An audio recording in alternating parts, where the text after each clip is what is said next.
Hello students, complex number से हमारा अगला क्वेश्चन है।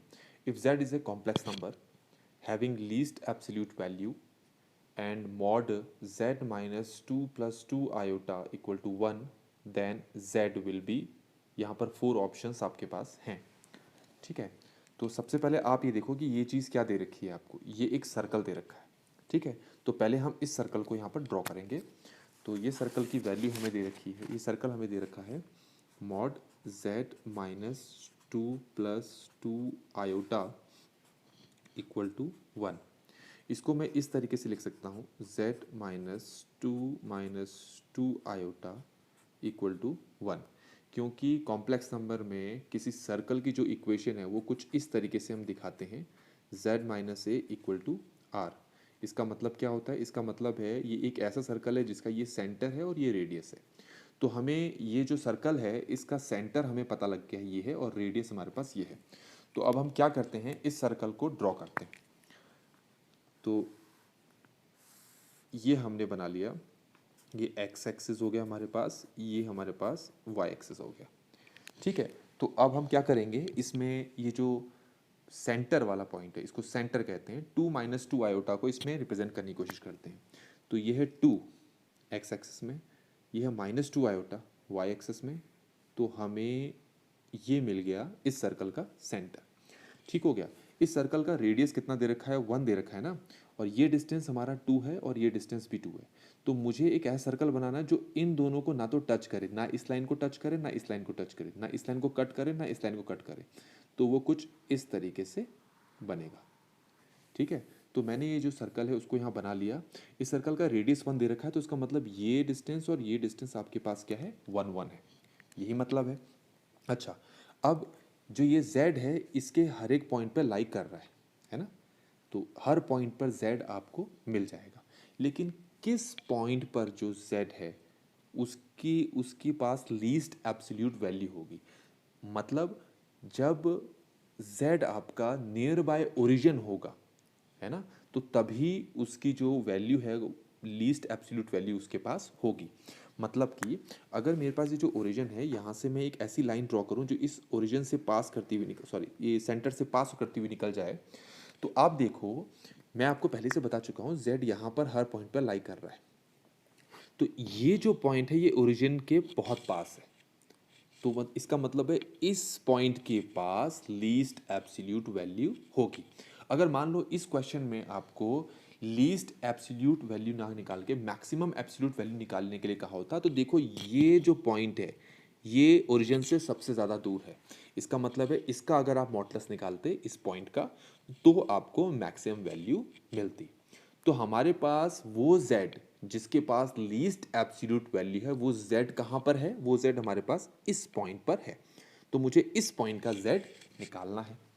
ठीक हो गया। तो उसको हम कैसे निकालते हैं, आप ज़रा इसको ऐसे देखें। तो इसको मैंने o नाम दे देता हूँ, इस पॉइंट को a नाम दे देता हूँ, और ये जो सेंटर है इस सर्कल का उसको b नाम दे दिया मैंने। ठीक हो गया। तो मैं सबसे पहले कुछ चीज़ें आपको यहाँ पर बता देता हूँ, जैसे जो AOB है, ठीक है, तो OB जो है उसकी वैल्यू है टू माइनस टू आयोटा। ध्यान रखना मैंने OB डिस्टेंस नहीं दिखाया, OB आप वेक्टर मान के चलो, OB वेक्टर आपको टू माइनस टू आयोटा दे रखा है। ठीक है। अच्छा, AB जो रेडियस है सर्कल का वो कितना दे रखा है? वो दे रखा है हमें वन।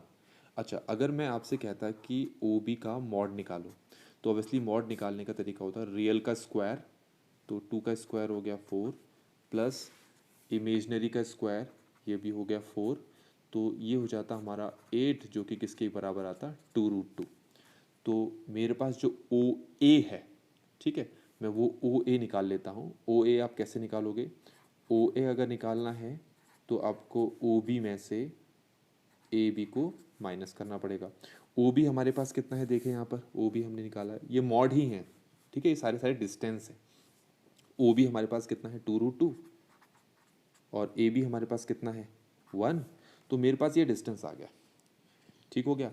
मुझे इस पॉइंट पर z निकालना है। तो आपको पता है z अगर आपको निकालना है तो उसका फॉर्मूला होता है mod of z cos theta plus iota sine theta. किसी वेक्टर, किसी भी कॉम्प्लेक्स नंबर का, किसी भी कॉम्प्लेक्स नंबर की जब आपको वैल्यू निकालनी पड़ती है तो उसका मॉडुलस आपको पता होना चाहिए और उसका आर्गुमेंट पता होना चाहिए आपको। मॉडुलस क्या होता है? ओरिजिन से उस पॉइंट का डिस्टेंस। तो क्वेश्चन में ओरिजिन से ए पॉइंट तक का डिस्टेंस आपको कितना दे रखा है? 2√2 - 1 जो हमने निकाला है, इसी को हम कहेंगे मॉड जेड। ठीक है, जो कि मैं यहाँ पर पुट करूँगा। अब आ गया थीटा, थीटा जो कि आर्गुमेंट है इसके लिए। यहाँ पर आप ये देखें, इस एंगल को मैं मान लेता हूँ थीटा। ठीक है, तो आपको पता है कि ये जो पॉइंट है ये 2,2 है, मतलब ये भी 2 है और ये भी 2 है। तो जब बेस और परपेंडिकुलर दोनों इक्वल होते हैं तो थीटा कितना हो जाएगा आपका? 45। tan theta equal to perpendicular और बेस से आपके पास थीटा 45 निकल जाएगा। तो मतलब हमारे पास थीटा निकल गया π/4।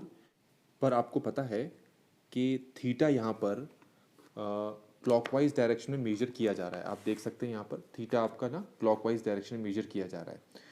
तो इस हिसाब से ये जो आर्गुमेंट है ये नेगेटिव में लिया जाएगा। तो थीटा इक्वल टू π/4 जो हमने लिखा है यहाँ, इसको हम यहाँ पर नेगेटिव में लेंगे। तो अब हम इन सारी वैल्यूज़ को यहाँ पर रखते हैं। z equal to mod z हम ऊपर निकाल चुके हैं, ये है 2√2 - 1। और इसको हम आगे सॉल्व करते हैं तो ये हमारे पास थीटा की वैल्यू -π/4 यहाँ पर हम पुट करेंगे तो cos -π/4 प्लस आयोटा साइन -π/4, ये हमने सॉल्व कर लिया। z इक्वल टू 2√2 - 1, ठीक हो गया। और अब इसको सॉल्व करना काम हमारा बस।